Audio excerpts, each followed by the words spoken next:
जय एस्ट्रो पाठशाला में आपका स्वागत है। हम वास्तु में बात कर रहे हैं गोल्डन रूल्स की। पद विन्यास में गोल्डन रूल्स को कैसे लगाएंगे उसके बारे में बात कर रहे हैं। अब तक हम 9 पदों की बात कर चुके हैं। पहला पद हमने शिखी को माना है और 9वां पद हमारा अनिल था जो लास्ट हमने डिस्कस किया। आज हम बात करेंगे पूषा के स्थान की। यह 10वें स्थान पर आता है। इसकी दिशा साउथ की तरफ पड़ती है और अगर सेंटर से इसका एंगल देखें, जैसा कि हम हर पद विन्यास में एंगल की बात कर रहे हैं, तो इसका एंगल शुरू होता है 140 डिग्री 37 मिनट 30 सेकंड से और ये रहता है 151 डिग्री 52 मिनट 30 सेकंड तक। ये इसका एरिया बन जाता है एंगल के हिसाब से। प्लॉट का जो भी क्षेत्र होगा छोटा बड़ा हो सकता है इस एंगल से। अगर प्लॉट छोटे साइज का है तो ये क्षेत्र छोटा होगा, प्लॉट बड़े साइज का है तो ये बड़ा होगा। और इसे नापेंगे कैसे? Centre of the property. वो हमारी दुकान भी हो सकती है, मकान भी हो सकता है, ऑफिस भी हो सकता है, कोई कार्यालय भी हो सकता है, हॉस्पिटल हो सकता है, नर्सिंग होम हो सकता है, फैक्ट्री हो सकती है। सबसे पहले हमें क्या करना है? Centre of the house, centre of the property देख के इस एरिया को सुनिश्चित करना है। फिर उसमें क्या देखेंगे सुनिश्चित करने के बाद कि इसके देवता कौन है। देवता हम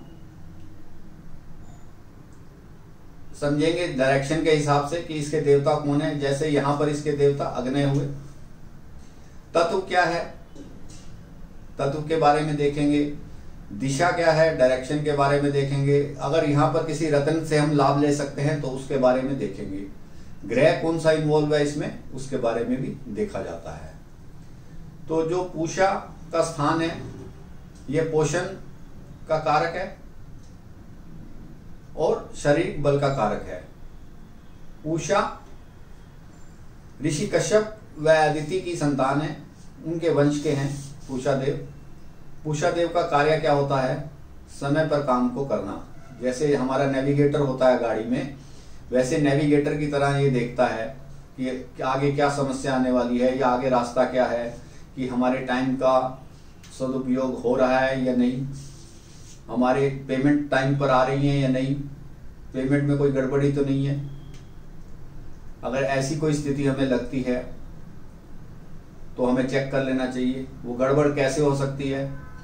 वो इस स्थान पर रंग की वजह से भी हो सकती है। अगर ये स्थान प्रॉपर नहीं है, बड़ा हुआ है, कटा हुआ है, दबा हुआ है, तो अंग की भी कोई प्रॉब्लम हो सकती है, शारीरिक अंग की।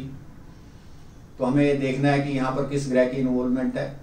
इन सब चीज़ों का ध्यान रखना है। पहले हमें देखना है कि इससे हमें लाभ हो रहा है, स्थान का सदुपयोग हो रहा है, समय पर कार्य चल रहे हैं, पेमेंट टाइम पर आ रही है, तो हमें कोई परेशान होने की जरूरत नहीं है कि हमारे सारे कार्य ठीक हो रहे हैं। यह स्थान पोषण का है, जैसे मैंने बताया पोषक है ये। अगर हमें घर पर किसी की डिलीवरी होनी है महिला की, तो उसके बारे में अगर कोई हमें परेशानी आ रही है तब भी हमें इस स्थान को समझना चाहिए, अच्छे से देखना चाहिए। और यहाँ पर एक माँ बेटे का चित्र लगा लेना चाहिए अगर डिलीवरी का समय है। या हमारी पेमेंट में कोई गड़बड़ हो रही है, पेमेंट टाइम पे नहीं आ रही, तब हमें क्या करना है? इस स्थान पर लाल चटाई पर घी स्टोर कर लेना चाहिए थोड़ा सा। या कई बार गलती से इस स्थान पर टॉयलेट आ गया। टॉयलेट आने से क्या होगा? हमारे विकास में रुकावटें आएंगी, बच्चों के विकास में रुकावट आएगी, बच्चे इंडिपेंडेंट काम नहीं कर पाएंगे, वो किसी के हमेशा अधीन ही काम करेंगे। तो हमें इस चीज को चेक कर लेना है कि अगर हम इस स्थान को सही करते हैं तो हमें तरक्की के रास्ते मिलते हैं। ये सब चीजें देखने के बाद हमें और पता लगेगा कि हमें अगर हमारे जो रिलेटिव हैं, जो हमारे रिश्तेदार हैं, वो हमारे से ज्यादा अनुचित लाभ उठा रहे हैं, तब भी इस जगह पर कुछ ना कुछ प्रॉब्लम है। उस प्रॉब्लम को हमें पहले देखना है, समझना है, फिर उस प्रॉब्लम के हिसाब से उसका ट्रीटमेंट करना है, रेमेडी करनी है। जैसे मान लो हमारे रिश्तेदार हमारे से नाजायज फायदा उठा रहे हैं, हमारे सोर्स को यूज कर रहे हैं, तब हमें यहाँ हनुमान जी का चित्र लगा लेना चाहिए। कई बार क्या होता है, यहाँ पर नीला रंग की अधिकता हो जाती है। नीले रंग की अधिकता की वजह से हमें क्या परेशानी हो सकती है कि जो बच्चा कोख में है, कंसीव हुआ है, उसकी ग्रोथ रुक जाती है, या वैसे किसी की ग्रोथ रुक जाती है बच्चे की, तब भी हमें ये चेक करना चाहिए कि यहाँ पर नीले रंग का असर तो नहीं है। अगर नीला रंग है तो उसको थोड़ा सा हटा देना चाहिए, कम कर देना चाहिए, और लाल रंग का फायदा यहाँ पर लेना चाहिए। लाल रंग करने से उसका प्रभाव थोड़ा कम होगा।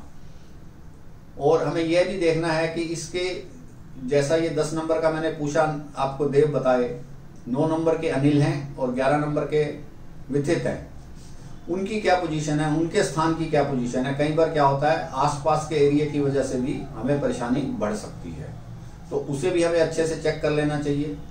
इसके ठीक पीछे सवित्र देव हैं, उनकी क्या पोजीशन है, उसे भी चेक कर लेना चाहिए। मेरा कहने का यहाँ पर सीधा सीधा मतलब है, पहले हमें अपनी समस्या को समझना है। अगर कोई समस्या है, अगर समस्या नहीं आ रही तो इस एरिया को छेड़ने की जरूरत नहीं है। जो काम हमारा ठीक से चल रहा है तो उसको वैसे चलने दो। अगर कोई समस्या है तो वो क्या समस्या है उसको देखो, उसके हिसाब से अगर उसकी रेमेडी पॉसिबल है तो उसकी रेमेडी की जा सकती है। ये साउथ का स्थान है, नीचा नहीं होना चाहिए। स्लोप के हिसाब से भी हमें देख लेना चाहिए। जो हमारे वास्तु के छोटे छोटे नियम हैं उनको हम बारीकी से चेक करेंगे, वही गोल्डन रूल बन जाते हैं। अगर हमने उनको इग्नोर किया तो वो हमें रिजल्ट देने में सक्षम नहीं रहते और हम परेशान रहते हैं। तो गोल्डन रूल का मतलब सीधा सीधा यहाँ है, जो चीज जब चाहिए, जहां चाहिए वैसी चाहिए। टाइम मैनेजमेंट देखनी है कि समय पर काम हो रहे हैं, हमारा सिस्टम ग्रोथ सही चल रही है, तब भी ठीक है। अगर यहाँ कोई गड़बड़ाहट है तो हम ये मान सकते हैं कि पूषा का जो क्षेत्र है, पद है, वहां पर कुछ ना कुछ कमी है, उसको हमें दूर करना चाहिए। तो उसको दूर करने के लिए हमें प्रॉपर रेमेडी करनी चाहिए। और इसके अलावा यदि आपके पास भी पूषा देव के बारे में कुछ इन्फॉर्मेशन है, आप साझा करना चाहते हैं, शेयर करना चाहते हैं, तो आप शेयर कर सकते हैं, कमेंट सेक्शन में शेयर कर सकते हैं। अगर आपका कोई प्रश्न है उसे भी कमेंट सेक्शन में पूछ सकते हैं। तो आज हमने पूषा पद पर बात की। अगली वीडियो में हम बात करेंगे विथित पद पर। यदि यह वीडियो आपको अच्छा लगा हो तो इसे आप शेयर करें, लाइक करें और मेरे चैनल को भी सब्सक्राइब करें, जिससे कि मेरा आने वाला वीडियो सीधा आपको मिलता रहे।